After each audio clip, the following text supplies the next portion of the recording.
Olá, boa noite, navegantes da nau dos insensatos. Agora ao vivo no Instagram e no Facebook. Hoje eu vou fazer uma live concomitante, ao mesmo tempo, simultânea no Instagram e no Facebook. A gente primeiro vai alinhar algumas coisas.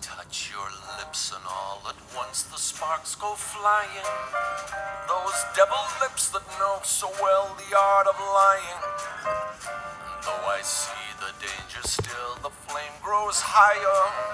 I know I must surrender to your kiss of fire. Just like a torch you set the soul within me burning. I must go on, I'm on this road. Tocando nesse momento, Hugh Laurie. Pra quem não conhece, é o ator que fez o Dr. House, aquela série muito bacana sobre medicina. Coloquei pra gente fazer uma introdução. Voltando só a informar, essa live é concomitante no Facebook e no Instagram, Assistam onde vocês tiverem preferência. A única questão é que, como eu tô fazendo concomitante em 2 celulares, não tem como fazer no mesmo celular ao mesmo tempo,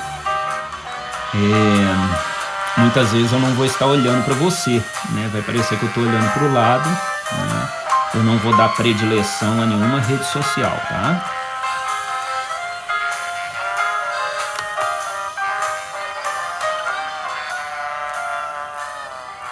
Então, Dr. House e Hugh Laurie tocando seu jazz, Para quem conhece a série Dr. House.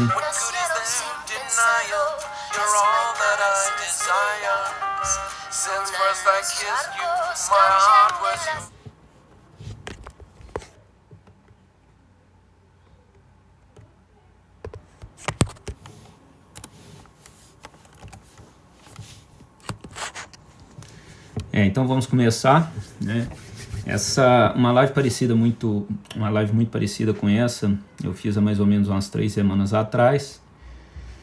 Foi uma live que eu tive uma pegada mais de política, Mas é porque é uma live de 1 hora, não passa isso, E aí eu fiquei com a certeza que eu precisava fazer uma live mais da psicanálise, mais humana, mais do sofrimento psíquico, Então hoje eu vou contextualizar a parte humana do que a gente está vivendo,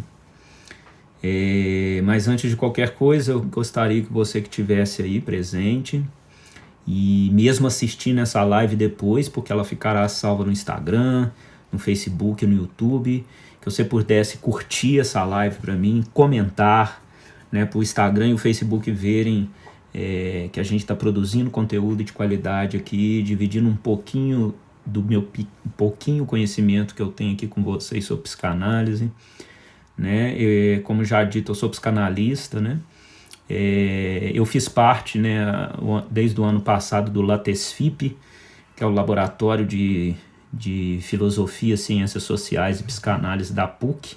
Contudo, a observação, eu fiz parte do grupo de estudo no Rio de Janeiro, para participar da PUC tem que ser aluno da PUC, eu não sou aluno da PUC, Aí é coordenado pelo Safata, pelo Christian Dunker, e eu fiz parte do grupo de estudo com os alunos da PUC, que foi no Rio de Janeiro, e foi um encontro onde eu peguei e busquei muito do meu conhecimento ligado ao neoliberalismo, ao sofrimento psíquico.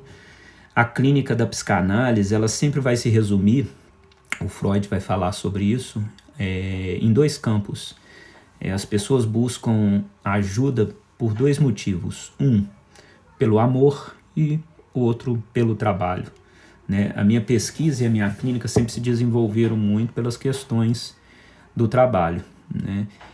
Sobretudo porque os 2 assuntos se misturam, logicamente. A pessoa que traz questões do trabalho é a mesma pessoa que também vai adoecer por amor, que vai sofrer por amor, e vice-versa.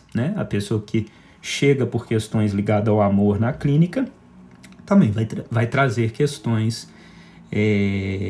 ligadas ao trabalho, Então, assim, para quem está chegando aí agora, como já dito, eu estou fazendo uma live simultânea no Facebook e no Instagram, então muitas vezes vocês vão achar que eu não estou olhando diretamente, eu não estou dando predileção para nenhuma live. Então sigamos. Hoje é um dia muito especial, igualmente assustador, né? Hoje é Dia dos Pais, uma data muito emblemática, juntamente com o Dia das Mães. E hoje, né, hoje ou amanhã, nós chegaremos, ou chegamos, né? Domingo eu sempre tenho um dia mais enrolado, porque a gente não tem o apoio da babá, né? Por exemplo, eu estar aqui agora na live, a minha esposa precisa ficar com o nosso filho, né? E por aí vai. Então eu não cheguei a ver, mas a gente vai chegar a 100 mil mortos, hoje ou amanhã, ou chegamos a 100 mil mortos, né? Em virtude da Covid-19, uma marca expressiva. Nós correspondemos a menos de 5% da população mundial, e a gente está correspondendo a quase 13% de mortes por Covid-19, né? Essa é uma marca muito preocupante, né?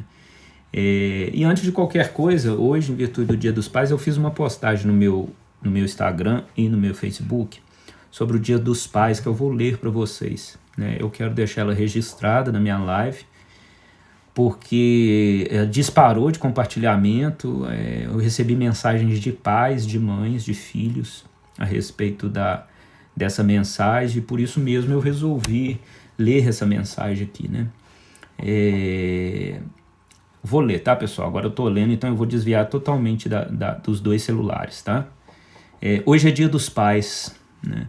Deveria se chamar Dia dos Filhos. Primeiro, tenho lembranças muito fortes do meu pai. Quando eu era apenas filho, ele já se foi.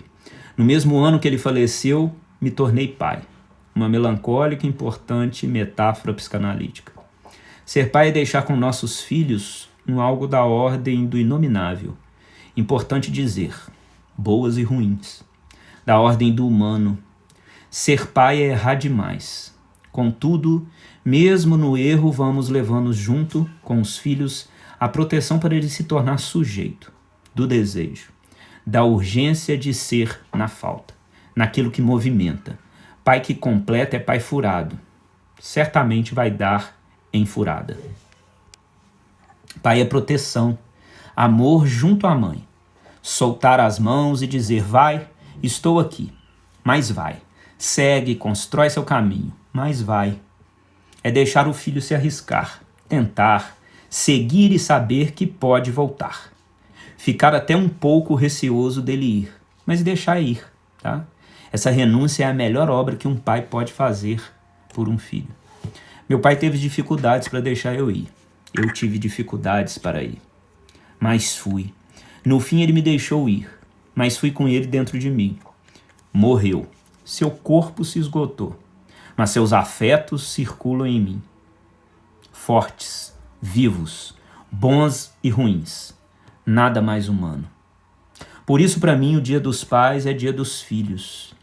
São eles que solidificam nosso próprio Pai em nós, para que num retorno cíclico eu seja pai do meu filho, igualmente imperfeito, com dificuldade de deixar ir, como porto seguro de um novo pai que se constrói, que se forma, sem determinismo, como esperança. Me fiz pai no sorriso do meu pai. Meu pai já se foi. O sorriso dele permanece em mim, no meu filho, em seu olhar, no seu toque, no amor que se eterniza em nós. Um lindo dia para todos os pais que estão, que são e que infelizmente já foram, mas continuarão sendo, para sempre, pais imperfeitos, do jeito que se precisa, do jeito que precisa ser. Então essa foi minha postagem hoje de manhã mais cedo. E ela traz algumas questões muito interessantes, porque a gente fala de quase 100 mil mortes, né? De pais, de mães, de filhos, de avós, de avós, que estão vindo a falecer em virtude da maior crise pandêmica da história da humanidade.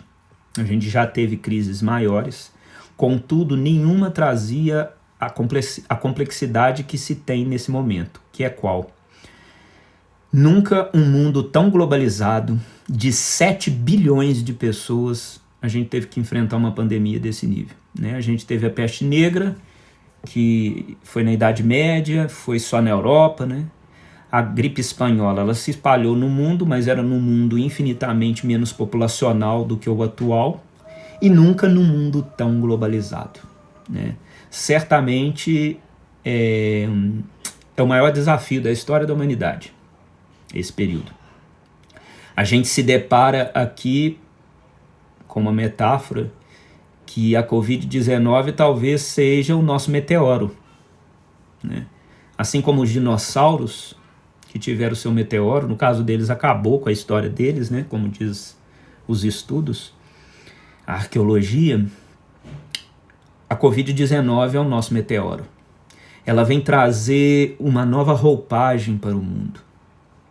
E aí por isso que a gente está escutando tanto nos consultórios que as pessoas estão sonhando mais. Nossa, Rodrigo, tenho sonhado mais. Amigos falam com a gente, conhecidos, né? A gente vê na internet. Isso se deve à necessidade de simbolizarmos o que está ocorrendo. Porque o inconsciente, ele funciona através de simbolização. Algo é da ordem do real. Real é diferente de realidade, tá? O real para a psicanálise é aquilo que não é compreensível, aquilo que não é dito, aquilo que não tem simbolização. Tudo para a gente é da ordem do simbólico.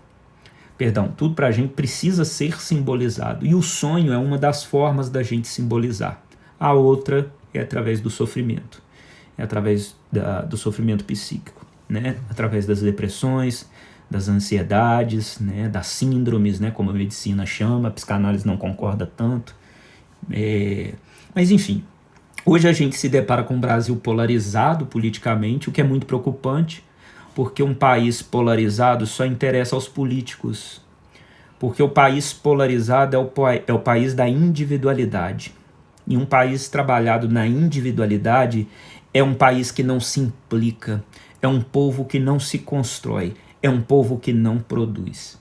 E não há nenhuma chance da gente sair dessa grave crise pandêmica que nós estamos vivendo na parte humana, a não ser pela forma colaborativa, pela ordem da solidariedade. Observe qual o maior recado do vírus, o recado subjetivo. Nós precisamos renunciar a nós mesmos em proteção de quem a gente ama, né? A gente, por exemplo, está há meses sem ver pessoas queridas para proteger essa pessoa, né? A gente vê casos aí de netos que não estão encontrando com seus avós. Eu, por exemplo, eu vejo pouquíssimo, estou vendo pouquíssimo a minha mãe. Quando vejo, não estou dando um abraço, é rápido, é só uma conversa, a gente não se aproxima. Então, essa crise que nós estamos vivendo, ela vem trazer uma série de complexidades, né? A pandemia, inclusive, vão dizer alguns estudiosos, faz a mudança de fato do século XX para o século XXI, né? A mudança de século não necessariamente ocorre quando muda o calendário. A gente ainda não tinha virado as páginas para o século XXI. A gente ainda estava no século XX. Com a pandemia, a gente acaba fazendo essa mudança, né? O Zizek, né, Slavoj Zizek, que é um filósofo esloveno, um dos mais proeminentes da atualidade, ainda vivo, ele vai dizer que o que faz a mudança de fato de um século, ou seja, de uma era, é quando algo muito drástico acontece e vem questionar e talvez até mudar algo que a gente considerava como estabelecido. Os valores que a gente tinha no século XX, a gente pensava como resolvidos. E a pandemia nos fez trazer a ideia de que não é assim tão simples. Vamos pensar sobre isso. Por exemplo, quem aqui já parou para pensar a complexidade científica que precisa na produção de uma vacina? Concordam comigo? Né? A gente ia lá, tomava aquela vacina da gripe uma vez por ano, né? 2 vezes por ano. O meu filho, por exemplo, que tem um pouco mais de 2 anos, tomou todas as vacinas dele, né? Que a gente foi levá-lo para aplicar, né? E a gente nunca parou para pensar, por exemplo, o que se precisou de séculos de produção científica, essa produção científica que não é muito bem vista, que não é muito querida, que não é muito elogiada, né? Essa produção científica, o que a gente precisou fazer de homens, de mulheres trabalhando em séculos para se produzir a vacina contra alguma doença. E aí a Covid-19 vem trazer isso, né? O desespero que está sendo para produzir uma vacina. E para vocês verem como que os nossos políticos estão perdidos, e aí eu quero dizer todos, o mundo inteiro.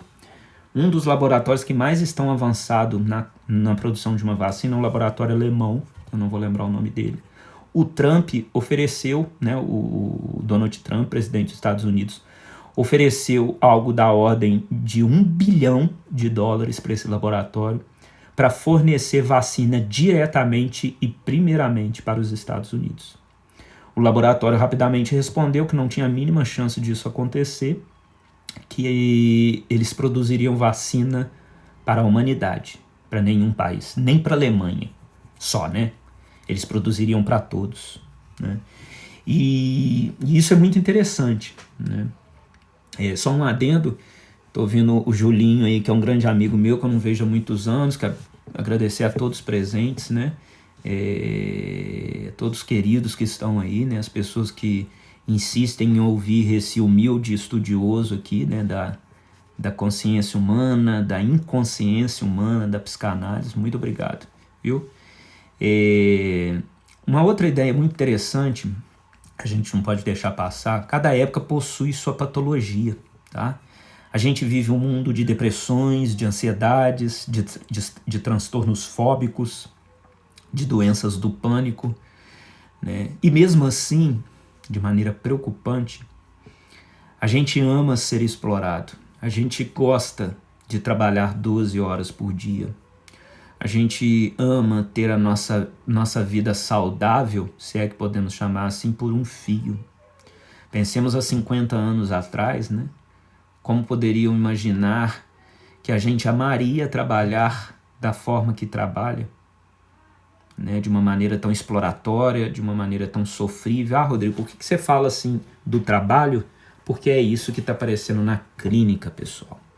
A clínica parece, como eu disse no início da live, pessoas adoecidas por amor e por trabalho. As pessoas estão adoecendo porque não conseguem conquistar seus sonhos prometidos no trabalho. Essa é uma das grandes sacadas do neoliberalismo. Ele vai incentivar as pessoas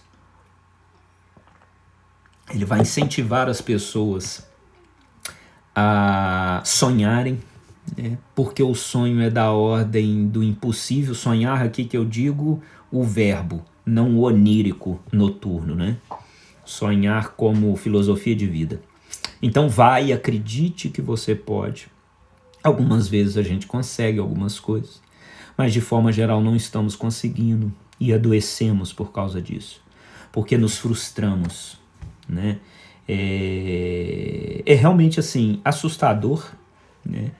Como que um vírus pôde mexer com a vida de 7 bilhões de pessoas de alguma forma. Mudou o mundo para sempre. E uma expressão muito interessante que está sendo usada na atualidade chama-se o novo normal, né? Como vai ser o novo normal? Pessoal, isso não vai passar para a gente seguir nossa vida como era antes. Isso não vai passar, isso não vai acabar para a gente seguir nossa vida. Aí muitos trazem lá, né? O novo normal, o novo normal, o novo normal. Só que a gente não pode deixar de pensar que esse já é um pensamento de estruturação neurótica, de desejo que as coisas não mudem. Não tem como. As coisas mudam, mudaram e mudarão. É um caminho sem volta. A pandemia vai mudar o mundo. Ah, Rodrigo, mas não mudou tanto assim. Algumas pessoas estão perdendo emprego, algumas pessoas estão com algumas questões que estão acontecendo, algum sofrimento psíquico. O que eu tenho a dizer é o seguinte, em estudos, né, e aí não é ideia minha, tá, pessoal? Como eu falo, eu trago muita coisa aqui que eu estou trabalhando, é pesquisa minha, eu não tiro das cucuia, não, é leitura, é estudo, né? Esse termo, o amanhã e outras urgências, na verdade é um livro que eu estou escrevendo, que eu estou quase acabando ele. Para você ter uma ideia, eu já li quase 50 livros para escrever esse livro, então a minha live é um pouco dessa minha pesquisa, tá? Então não é achismo não, tá? Então Estudiosos, né, antropólogos, sociólogos têm percebido que os efeitos pesados da gripe espanhola, por exemplo, foram aparecer naquela época, quase 10 anos depois. Perdão, em até 10 anos depois.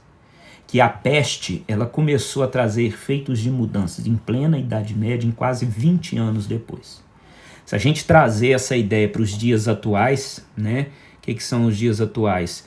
Essa contemporaneidade que a gente está vivendo da Covid-19, esse mundo globalizado, populacional. Hoje a gente fala num Brasil de 200 milhões de pessoas, numa região populacional igual São Paulo, a gente fala em 11 milhões de pessoas só na grande São Paulo. Então, os efeitos de fatos da Covid-19, os efeitos do laço social, dos afetos econômicos, eles vão ainda demorar a ocorrer. Até dezembro a gente já vai ter muitas questões acontecendo, mas a partir de 2021 muita coisa vai piorar no mundo. Algumas vão ser resolvidas, né? Outras vão se dilacerar, vão trazer novas complexidades para a relação humana, para o laço social, né?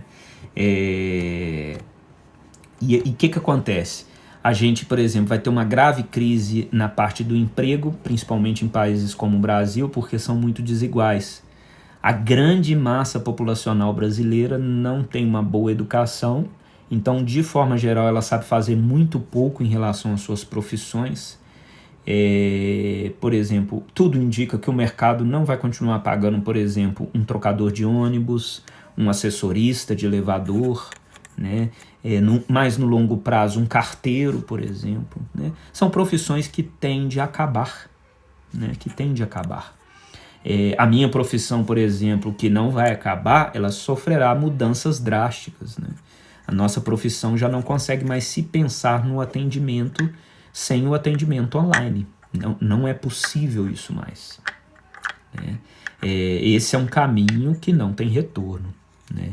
As profissões vão mudar muito, viu? As profissões vão mudar muito. Muito vai se mudar em relação às profissões. As profissões braçais, repetitivas, tenderão ao fim, não é a mudança, ao fim. Profissões como medicina, como direito, né? Já estão sofrendo graves mudanças tecnológicas, né? Já há robôs advogados. Eles não advogam, mas são robôs que têm uma capacidade enorme de análise de dados. Então, quando você quer fazer estudo de lei, você não precisa mais do humano. O humano, no momento, só está entrando na hora do advogar, do juiz, né? Então, o que a gente vai percebendo é que o ser humano está no meio disso, né?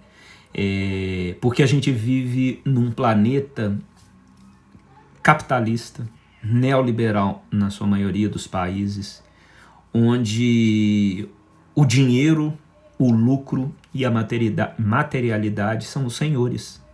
São eles que determinam o que devemos fazer. Por isso a pressão dos grandes empresários, dos políticos, que devemos voltar ao normal. Por quê? Porque a grande massa dos empresários e dos políticos, eles conseguem fazer home office o resto da vida. Eles nunca vão pegar metrô, eles nunca vão pegar o ônibus lotado do Rio de Janeiro. Então não tem problema voltar ao normal, né?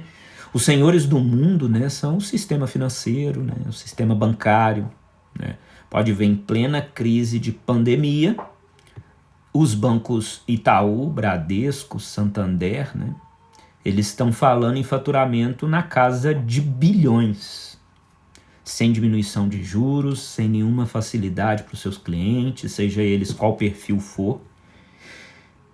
Então, pensa, as famílias com dificuldade de comprar pão, carne, e os bancos faturando na casa do bilhão. Perdão, dos bilhões, né? O ser humano no meio disso. E aí eu pergunto, há como não ter sofrimento psíquico dessas pessoas? Não tem como as pessoas desenvolverem uma depressão?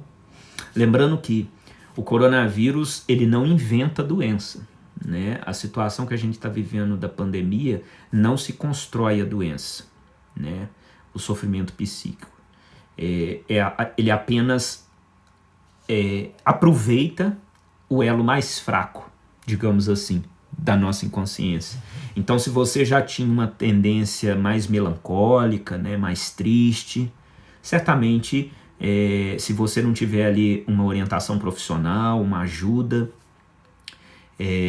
a gente não tem como não pensar num sofrimento ali de uma depressão, né, de um pensamento aí ligado à autoaniquilação, ao suicídio, né. Um outro setor muito mal olhado, muito mal enxergado, me fez lembrar aqui que a minha amiga Érica acabou de entrar na live no Facebook. Ela é médica, né, uma amiga muito querida, muitos anos que eu não a vejo, tá? São os profissionais de saúde, né? Hoje a grande estatística que a gente tem é da quantidade de leitos ocupados, né? Veja bem, o neoliberalismo tem essa capacidade de coisificar tudo, né? Ele coisifica tudo, ele tem essa capacidade. E aí ele conseguiu coisificar até mesmo o sofrimento psíquico dos médicos. Ou seja, o que importa nos profissionais que estão mais na linha de frente na pandemia são a porcentagem de leitos. Uma vez ou outra sai uma estatística de quantidade de pessoas que morreram. Não há nenhum questionamento de por que esses profissionais estão morrendo. Até agora não saiu nenhuma estatística dos profissionais que estão adoecendo e não é por coronavírus. Ou seja, há médicos que estão afastando em plena pandemia sem ser por coronavírus, ou às vezes até somatizado com sintomas de Covid, porque já está aparecendo nos hospitais, né? Já está aparecendo nos hospitais pessoas que não estão adoecidas de Covid-19, mas estão sintomatizando psicologicamente os sintomas da Covid-19. Pergunte a qualquer médico que está na linha de frente se isso não acontece. E aí depois chega nos nossos consultórios pacientes medicados, alguns tipo grog mesmo, em altíssimo sofrimento psíquico em cima de questões parecido, né? Alinhadas aos sintomas da Covid-19 biológica, né? E esses profissionais de saúde, quem está olhando para ele? Até onde que eles vão sair da porcentagem e vão ser vistos como sujeitos? E quando eu falo de profissionais de saúde, eu falo de todos, do faxineiro ao assessor administrativo do hospital, aos profissionais da saúde especificamente, enfermeiros, técnicos, médicos, né? Todo aquele suporte, instrumentadores, anestesistas, porque as pessoas continuam adoecendo sem ser de Covid, né? Foram desmarcadas cirurgias eletivas, mas os hospitais continuam funcionando, né? Acidentes de trânsito, tiros, né? Violências. E é esse Brasil, é esse mundo que a gente está se deparando, o mundo da complexidade. E aí como que a gente pode acreditar que o novo normal é possível? Não é. Tudo mudou. Não tem mais como voltarmos para trás. Tudo mudou, gente. Não tem mais um novo normal. O que temos que pensar agora é um novo mundo. E o mais interessante, isso o filósofo Zizek também está trabalhando isso. O Christian Dunker tem trazido muita coisa sobre isso. O Vladimir Safat tem trazido algumas ideias sobre isso. O neoliberalismo e o capitalismo não vão acabar, né? Todas as grandes crises da história da humanidade, a última foi em 2008, né, a queda da subprime dos Estados Unidos, a gente ousou imaginar que o neoliberalismo, que o liberalismo iria acabar. Ele somente recrudesceu, se fortaleceu, mais exploração. A corda vai sempre arrebentando para o lado mais fraco, ou seja, para o contingente populacional que passa mais aperto, né, que está com dificuldade até para se alimentar. E então, assim, mesmo com essa crise que a gente está vivendo, a solução, o neoliberalismo não vai acabar. Pelo contrário, eu acho que ele vai se fortalecer, mais discursos de exploração vão surgir, e aí fica a questão, de onde vem a solução? A solução vem da gente. A solução vem do sujeito. Não do sujeito individualista. Esse não consegue nada. Esse consegue muito mal para si mesmo. Esse consegue muito mal somente para si. Agora, o sujeito da individualidade, da alteridade, mas o sujeito do laço social, essa é a nossa solução. Esse é o nosso caminho. Que é a gente começar a construir pequenos grupos locais e começar a pensar em soluções. O Freud vai dizer, inclusive, no Porquê a Guerra, né, que é um texto do Freud onde ele troca carta, né, com Einstein, com Albert Einstein, a pedido da Liga das Nações, que seria a futura ONU, né? E aí o Freud finaliza o texto, que só há uma solução para a guerra, para acabar com a guerra, né? Que é a criação de cultura, que é a cultura de um povo, né? E eu penso que a solução para a pandemia, porque a pandemia é uma espécie de uma guerra, talvez não uma guerra de armas, mas uma guerra de egos, de nações, tipo o que o Trump fez. Primeiro vacina para o meu povo, o resto do mundo não me importa. Então, depois que a gente vencer isso, a gente pode se dar conta que a solução é no social, é no laço social. E se a gente olhar para trás, né, e a gente vê as outras grandes crises que a humanidade teve, a solução sempre foi no social. Pode observar. Depois das grandes crises, a gente teve grandes construções na história da humanidade. Depois da peste negra, a gente teve o Renascimento, né, que foi uma das maiores produções científica, de conhecimento e de cultura da história da humanidade. Né? Depois das duas grandes guerras, a gente teve um grande acordo mundial a respeito da paz. Um acordo muito ínfimo, né? A qualquer momento ele dava mostras de se romper. Ainda isso acontece, né? Vejamos o presidente dos Estados Unidos, quando estourou o Covid-19, ele correu em gritar: China é culpada. Né? A mesma teoria de sempre, de se ter um inimigo em comum para chamar de seu, para que a gente não olhe para as principais, para as coisas que têm importância de fato numa crise como essa. Né? Um ponto importante que eu quero trazer para vocês aqui, só interrompendo aqui para a gente contextualizar alguns que estão chegando agora. Primeiramente, quero agradecer a presença de todos, viu, pessoal? Muito obrigado. Já aqui para mim já aparece, né, que circulou aqui quase 20 pessoas em cada live, né, que eu estou fazendo live concomitantes no Instagram e no Facebook. Obrigado pelo carinho de todos aí. O Cavaleiro das Letras tem crescido muito, né? E isso aconteceu com a ajuda de amigos, de amigas e pessoas que eu conheci na internet, né? Principalmente no Instagram. Então, assim, muito obrigado pelo carinho de todos, né? Agora, o que eu preciso trazer agora, já caminhando para a gente encerrar a live, né? Porque não pode passar de 1 hora, e eu gosto sempre de fazer um fechamento. Hoje eu vou fazer um fechamento especial em virtude do momento que a gente está vivendo. No início eu li uma mensagem para os pais que eu escrevi, está no meu feed no Instagram, quem quiser ver. Ficou muito legal, foi a postagem que eu mais tive compartilhamento, muito bacana mesmo. Modéstia à parte, eu vejo quanto acham as coisas dessas. Mas vamos lá. O Freud, ele, logo depois da Primeira Guerra Mundial, ele foi estudar as neuroses de guerra, né? Por que ele começou a observar? Que começou a se perceber que soldados que voltavam da Primeira Guerra Mundial, soldados que não tinham sofrido nenhum trauma físico, né, nada, não tinham sofrido trauma físico nenhum.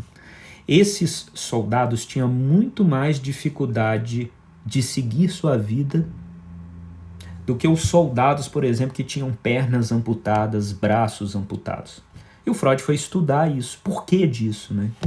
Como seria possível, né? Se a gente pensar racionalmente, uma pessoa que perde uma perna, ela vai ter um trauma psíquico para o resto da vida.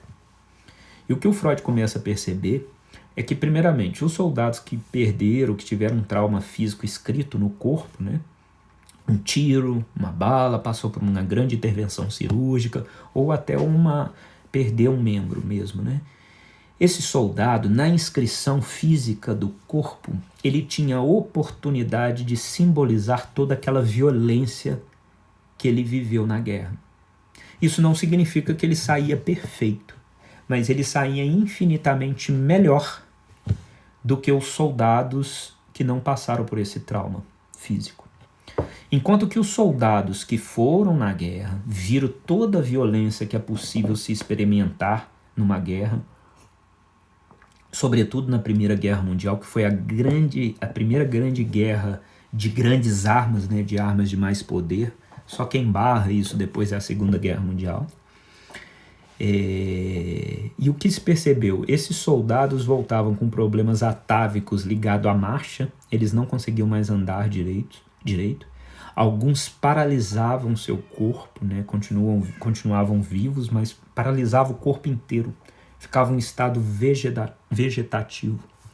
E aí o Freud, nos seus estudos, ele vai elaborar a ideia de que o trauma psíquico, se ele não tiver a oportunidade de ser construído uma simbolização para ele pode ser muito mais assustador do que o trauma físico. Porque o trauma físico, ele é dito, ele é visto, ele está ali. Eu perdi uma mão, eu perdi um dedo, e você vai elaborar em cima daquela inscrição física.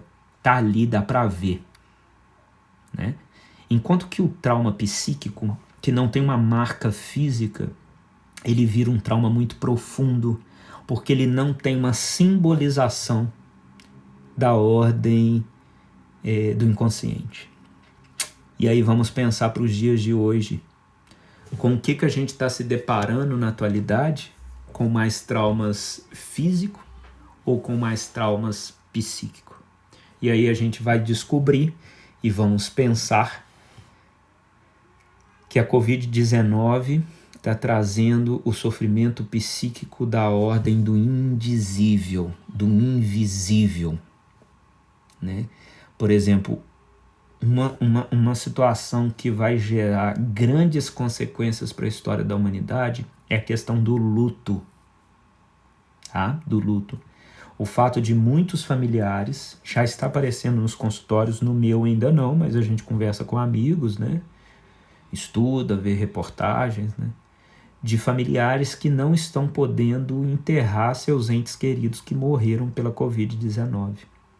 E isso é um trauma assustador. Assustador. Nós passarmos pelo velório, né? Por aquele, digamos assim, por aquela digestão psíquica de um ente querido vindo a falecer, e aquilo no decorrer dos meses, né? Esse processo de luto, ele é essencial para uma série de questões, né? O Freud vai discorrer primeiro para se pensar sobre a vida e a morte, porque a gente só tem a inscrição simbólica da vida. Quando a gente vai ter a inscrição simbólica da morte, a gente morre. A única forma que a gente mais aproxima da morte é quando a gente perde alguém muito querido. É o momento que a gente mais se aproxima de compreender a morte. Porque a morte é da ordem do indizível. E pensa, né? A gente está vivendo num país onde é feio sofrer. A gente vive num país onde é errado o homem chorar. Mulher até que é aceito, dentro de casa. Mulher chorar no trabalho, inaceitável. Homem chorar, jamais. Adoecer em sofrimento psíquico, inaceitável. Caso ocorra uma depressão aqui, uma crise de ansiedade ali, uma fobia acolá. Ok, se trata e volta. Volta rapidamente. Voltemos à vida de produtividade o mais rápido possível. E as pessoas estão sofrendo por causa disso. Então, por isso, eu digo aqui a todos que assistirem esse vídeo, você junto aos seus amigos, por você, junto aos seus familiares, fale o que você está sentindo, escute. Se você for sozinho, às vezes, uma pessoa mais em solidão, procure ajuda profissional. Procure ajuda de um psicanalista, um psicólogo, se quiser um psiquiatra, mas busque ajuda. A gente não precisa enfrentar o que nós estamos enfrentando sozinhos. Coloca na palavra, coloca a sua dor na sua fala. Fala, ganha a oportunidade de dizer, cara, que saco ficar dentro de casa, eu não estou aguentando mais. E o Freud, inclusive, ele vai trazer a ideia possível, mas não completa, não existe saída completa, é uma saída possível, que é a saída da arte. É pela via da arte. Enganje a sua energia psíquica em algum projeto. O meu, por exemplo, foi o canal Cavaleiro das Letras, né, aqui no Facebook e no Instagram. No Facebook eu tô no Rodrigo Reis, mas eu tenho o canal Cavaleiro das Letras no YouTube. Eu comecei o canal Cavaleiro das Letras no início da pandemia, no início de abril. Eu já tinha vontade, aquilo já estava forte em mim. Hoje eu invisto toda a minha energia, excetuando a minha família, meus estudos e meu trabalho no Correios, né, que eu tenho um trampo diferente do da psicanálise, eu invisto toda a minha energia no canal Cavaleiro das Letras, que inclusive me consome muito, né? Por exemplo, eu produzi essa live aqui, eu construí bastante conhecimento para estar aqui podendo conversar com vocês. E sobretudo porque esse vídeo ficará gravado, né? Esse vídeo ficará felizmente muito bem gravado para prosperidade, né? Daqui a 10 anos a gente pensar sobre o que o Rodrigo, psicanalista, estava dizendo, né? Então, assim, fale, coloca na palavra. A arte é uma saída possível e não completa, tá, pessoal? A arte não dá conta de tudo. A sublimação, né, que o Freud vai trabalhar, a sublimação é um conceito psicanalítico muito bonito. Ele é uma saída da produção de algo possível para a sociedade, que vai dar conta de um pouco da nossa energia psíquica, de um tanto. E muitas vezes a sublimação ela vai ocorrer pela dor. Né? Todo mundo aqui já deve ter visto algum artista, por exemplo, que fala, né, eu precisava produzir. Né? Frida Kahlo traz muito isso, Van Gogh, alguns escritores, Dostoiévski vai falar isso, Manuel de Barro, poeta brasileiro, né, vai falar que sem poesia ele não conseguia respirar, né? Por quê? Porque é da ordem da urgência, né? Vem, eu tenho que fazer. Então, assim, e arte, pessoal, eu não tô falando só arte, pintar um quadro, né? Não é só aquela coisa bonitinha, não. Por exemplo, o canal Cavaleiro das Letras é uma arte nesse sentido. Por quê? Porque tem um investimento da minha parte em cima de uma produção científica, de uma produção de conhecimento e de dividir isso com as pessoas. Dar minha cara a tapa, falando um pouco do que eu sei, né? um pouco do pouco que eu sei, né? Então, assim, percebe? Rodrigo, eu não sei arte nenhuma. Não é a arte bonita do quadro, não, tá? De uma música, nada disso, não. Isso é uma forma de arte. Existem muitas formas de arte. Por exemplo, a gastronomia é uma forma de arte. Né? Eu conheço muitos amigos, muitos não, eu tenho alguns amigos meus que se satisfazem muito na gastronomia, na arte de produzir uma boa comida, né? Então, assim, isso não é aconselhamento, tá? A psicanálise não trabalha com aconselhamento, isso é uma saída. A sua saída só você pode saber. E você vai construir ela com você mesmo, é singular isso, conversando com outras pessoas e buscando ajuda profissional. Não há outro caminho. Tá? O perigo de se fazer com si mesmo são os enganos. Né? A gente é muito sacana com a gente mesmo. Isso aí eu acredito que vocês vão concordar comigo. nós nos sacaneamos o tempo inteiro, nos sabotamos o tempo inteiro. A gente tem muito autoengano, né? Então, quantas pessoas não falam, eu vou ler um livro e, nossa, antes da primeira página eu já estou dormindo. Entendeu? Então é da ordem do singular. Cada um tem o seu caminho, cada um tem o seu percurso. Isso é muito bonito deixar isso claro, né? Então, assim, de forma geral, essas são algumas das ideias. O livro, algumas pessoas me perguntaram no inbox, ele demora um tempo. Apesar da urgência do tema, né, ligado à pandemia, o que eu produzi no livro? Eu faço uma descrição política, psicanalítica do sofrimento psíquico na pandemia. Depois eu vou para a parte só psíquica, né, para o sofrimento psíquico das pessoas sofrendo em virtude do que a gente está enfrentando, né? Até que eu trago algumas ideias da contemporaneidade, né, ligada à tecnologia, ligada ao mundo tecnológico, e até que eu encerro com uma boa poesia construída por mim, que é uma carta que eu estou escrevendo para meu filho, né, sobre o que a gente está vivendo, para que ele tenha oportunidade, aí quando eu digo eles, são todos, né, tenham oportunidade de ler o que é isso, né, do que se trata isso que a gente está vivendo. E para encerrar, né, a gente está caminhando para os últimos 10 minutos. Primeiramente, eu quero agradecer a presença de todos, pelo carinho. Circularam agora quase 30 pessoas nas duas lives. Quero agradecer. Tá? O Cavaleiro das Letras foi do 0 a quase 700 pessoas em menos de 5 meses. Tá? Muito feliz, muito obrigado pelo carinho de todos. Saibam vocês que eu me preparo muito para o que eu trago aqui, não é achismo, eu leio muito. Essa live, para vocês terem ideia, eu li 7 livros em 3 semanas, tá? Eu li um livro do Christian Dunker, eu li um livro do Zizek, tá? E eu li um livro de mais 4 autores um pouco mais desconhecidos que eu não vou lembrar de cabeça, eu não anotei aqui para falar a referência com vocês.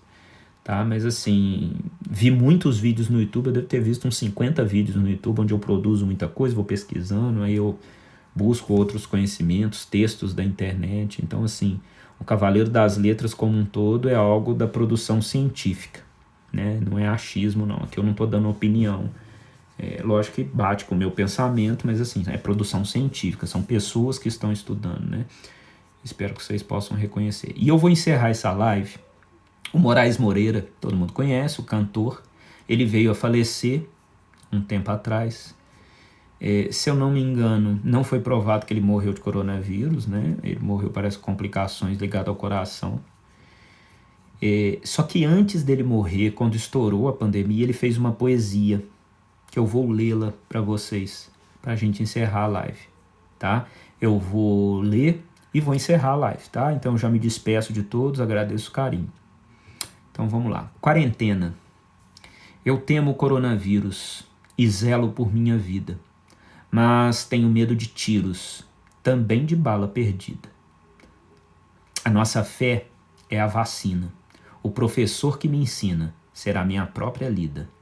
Assombra-me a pandemia, que agora domina o mundo. Mas tenho uma garantia. Não sou nenhum vagabundo, porque todo cidadão merece mais atenção. O sentimento é profundo. Eu não queria essa praga, que não é mais do Egito. Não quero que ela traga o mal que eu sempre evito. Os males não são eternos, pois os recursos modernos estão aí, acredito. De quem será esse lucro? Ou mesmo a teoria? Detesto falar de estupro, eu gosto é de poesia. Mas creio na consciência e digo, não todo dia. Eu tenho medo do excesso, que seja em qualquer sentido, mas também do retrocesso, que por aí está escondido. Às vezes é o que notamos. Passar o que já passamos jamais será esquecido. Até aceito a polícia, mas quando muda de letra e se transforma em milícia, odeio essa mutreta para combater o que alarma. Só tenho mesmo uma arma, que é a minha caneta. Com tanta coisa indacismo, estão na ordem do dia. Eu digo não ao machismo, Também não a misoginia. Tenho outros que eu não aceito. É o tal do preconceito. E as sombras da hipocrisia. As coisas já foram postas, mas prevalecem os relés. Queremos sim ter respostas sobre as nossas Marielles. Em meio ao mundo efêmero, não é só questão de gênero, nem de homens ou mulheres. O que vale é o ser humano e sua dignidade. Vivemos num mundo insano. Queremos mais liberdade. Para que tudo isso mude, certeza, ninguém se ilude.